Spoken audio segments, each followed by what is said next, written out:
This portion of our show will be sponsored by iFix Computers, located in beautiful Branson, Missouri. They're dedicated to protecting your computers and data. For small businesses, they provide on-site backup solutions, from network-attached storage devices to continuous data protection that backs up your critical data in real time to Windows home servers. They can even create bare metal recovery and data-only backup solutions. They also provide off-site backup for your vital information, encrypted and accessible 24/7, as well as security in the form of anti-malware programs for your computers and quality security-driven routers for your entire network. And don't forget about surge protection and blackouts. Every computer, server, and network device needs to be protected from lightning and power loss. Contact iFix Computers at 417-337-7184 or visit their website at www.ifixcomp.com.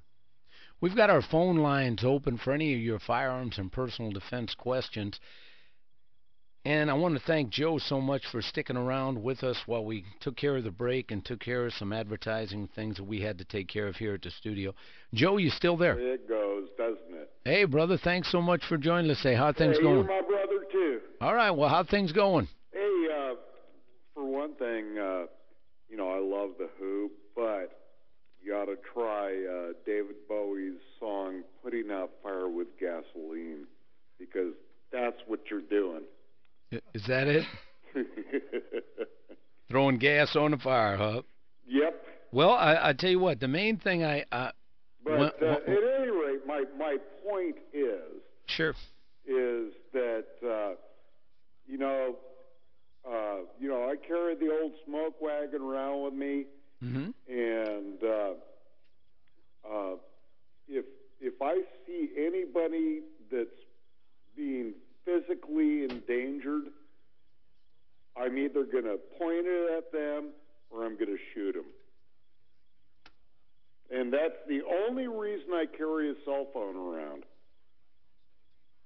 Well, a cell phone's great to call for help. I tell everybody go first. It's never on. I don't have incoming calls. It's only for going out if I have to call 911. Mm-hmm. That makes sense. I want to be the first person to call 911. Yes, I understand what you're getting at, Joe, and that's when you call up 911, we talk about this in our concealed carry class and some of our other training courses. You want to make sure, as I know you will, to make sure you identify yourself as I was the victim. Yes, exactly. And that's the word to use. I was a victim, because all 911 calls are recorded. Or somebody else was a victim. Yeah, there you go. Somebody else, if you're in defense of someone else, as Robert was talking about in being in a quick trip before we went to the break, that all makes sense. And again, it's there is nothing in the statute that says, or any of the statutes that say you can't draw your firearm if there is in defense of somebody else. Well, yes, and if there is justification. Now, you can't walk around with your gun flourishing it, just because you want to and you want to. You could actually, Missouri does have an open carry law, but nobody's going to do that. Well, Joe, what I'm getting at is law enforcement has got the ability to, and I've been in law enforcement. I'm sure a lot of people, other people have seen other law enforcement officers, so I know that if you have a reasonable belief that you're at risk or somebody else, you can draw the gun. Oh, yeah. Okay, you can't pull the trigger until you have a reasonable belief that somebody or yourself is threatened. That's right, and it's an imminent risk. So yeah, you have to have a reasonable belief of it. But my point is, and I'm building on what you had mentioned, there's nothing wrong with, and there's nothing illegal with putting your hand on your firearm. So if somebody was coming, or putting somebody at risk, or let's say let's use a scenario of the carjacking, somebody end up beating on your glass. Just keep your finger off the trigger unless you feel like you're going to get something happening. You're right. That's why I wanted to tell everybody, if you decide to go draw the firearm, keep the finger off the trigger until you're ready to use it, until it's justified to do so. Also, keep in mind that I'm a firm believer in, if you just put your hand on the gun and it's still in your holster, bad guys are dumb, but they ain't stupid. Yep. okay? So once they see that, they know, okay, now the gun is safe, okay? You've done nothing illegal because this guy's putting you at risk of death, serious, or at least putting you at some concern or fear of that, and you have a reasonable belief, and you're under the same guides that law enforcement are. If they have a reasonable belief that they're going to be at risk of death or serious physical injury, they can do the same thing. But then I like what you mentioned before about having the phone to call 911. Right after that happens and the bad guy flips you off and walks away, call 911. Even if you just pull out the gun, you call up 911. Yes.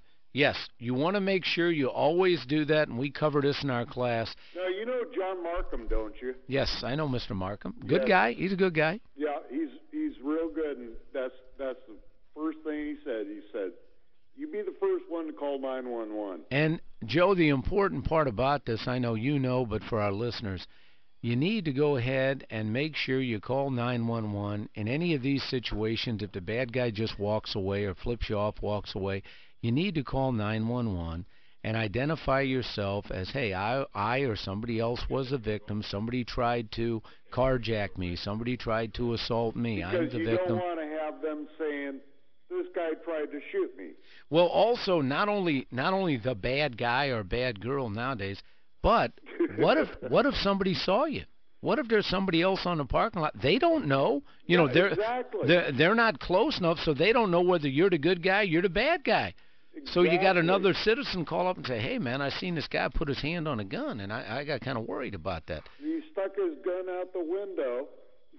Well, I'd be a little careful about that, but definitely putting your hand on a gun. And again, you've got to have a legal, justified reason to do so. You can't just drive down the street and flourish a gun because somebody blinked their lights at you. Of course not. And Joe, I know you know that, but this is going out to a lot of people. Well, this is why you have this show. You educate people. That's it. And the main reason is we really have to educate people as to what you can and cannot do in accordance with the law. Joe, thanks so much for calling. We got to get into a break. I'm Matt Canovi, and this is The Gun Show on 104.1 KSGF, Springfield's only news talk FM.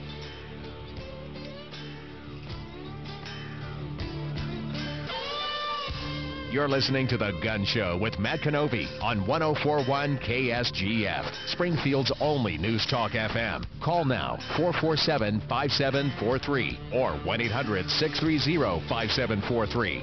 Back to Matt Canovi. This portion of our show is sponsored by Just For Him, a unique gift shop for men specializing in pipes, cigars, tobaccos, and eclectic gifts for men. Stop in and see Christian and Jessica at their location in the Fremont Shopping Center on East Battlefield, or give them a call at 417-886-8380. That's 886-8380. Once again, we've been having our lines open today for any of your firearms or personal defense questions. Mark was so good to call us before the break, and he was so polite that he waited all the way through the break. Now we're going to go ahead and jump in for just a moment. But, Mark, before I get to you, can you just hold on for just 1 second? Because Joe, who called up and was talking about having a mobile phone with him and always calling 911, even if you just put your hand on your firearm, or if you're forced to go ahead and you feel threatened and have a reasonable belief that you're at some risk, and you draw your firearm and a bad guy runs away, to always call 911. And I know Stoney off mic wanted to comment on a little bit more about calling 911. Stoney, go ahead. Well, unless the technology systems have changed over the last couple of years, typically 911 doesn't show the location of an internet phone. And if you happen to have a dropped phone or a dropped call from your cell phone, it'll typically also use the nearest cell tower that it bounced the call off of. So it's very vital that the most important piece of information you get to a 911 operator right away is your actual location. Because it's not a landline where it automatically comes up on the display screen the location from which the call is being made. So that's a great idea, and you need to keep that in mind. So not only call up and let them know you're the victim, but definitely let them know your location in case the line goes dead, that they at least know where to go to try and get you some help. Mark, thanks so much again for waiting. How can we help you today, brother? How are you doing this afternoon, Matt? Very good, very good. Hey, brother, I haven't talked to you in a long time, or at least here on the radio show. So how can we help you? Oh, I just wanted to stop in and say hi, and I completely concur and agree with Joe with the issue of calling 911. If you ever have to, even if, like you said, even if you have to draw your weapon and point it at somebody and they run off, and that's all that ever happens, you need to call 911 immediately and tell them exactly where you're at and what happened, because you don't know who else is out there that's going to be calling the police when they see that come up. Sure. And Matt, I know you know who I am pretty well, and you know that I do, and there's a group of us, a few of other people in town that do exercise our open carry rights pretty much on a daily basis. Yep. I know not too many people have seen us around town because we're usually not together, but we do usually individually, and I have never had a problem with it. From a law enforcement standpoint, never had any officer approach me and say, "Hey, you can't do that."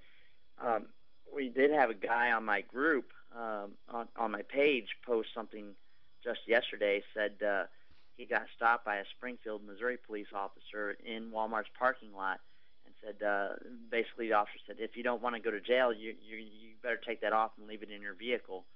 And I suspect that's probably an officer that's misinformed or doesn't quite know what the law is in the city or the county, or probably an officer fresh off the books out of the academy that has not been informed to that nature. Well, Mark, you're right in the fact that obviously Missouri is an open carry state, and Springfield is an open carry city. So that is true. I mean, it is an open carry city, and I'm sure that the gentleman you're talking about, complied with what the police officer said just to avoid any kind of concerns. But somebody from your group or even this person might want to call down to the police department and just explain to them what happened so that they can let people know that this is an open carry city. And unless there is some new statute or some new, should I say, ordinance that has just been implemented here in Springfield that I'm unaware of, and if any of our listeners know about that, call us up. And again, as we've said before, let this show be a repository of information to keep people updated and current. But I agree with you, Mark. The positives of open carry are pretty, no pun intended, pretty plain, in the fact that bad guys see people with a gun and realize that there's no need to try anything because this person is armed. And I know you've got a group that's been active for quite a while, and that you guys do promote the fact that open carry, Missouri is an open carry state, and I think more and more the state should look at making it not an option for municipalities and townships to pass their own ordinances that make it illegal at the local level to carry open, since the state is already saying that you can. Does that make sense to you? Yeah, it does make complete sense to me, but that as well as I do, that's pulling a needle in a haystack. But that's pretty much all I had. Like I said, I wanted to concur with Joe about whether you're carrying openly or concealed. If you ever, even if you just, like you said, put your hand,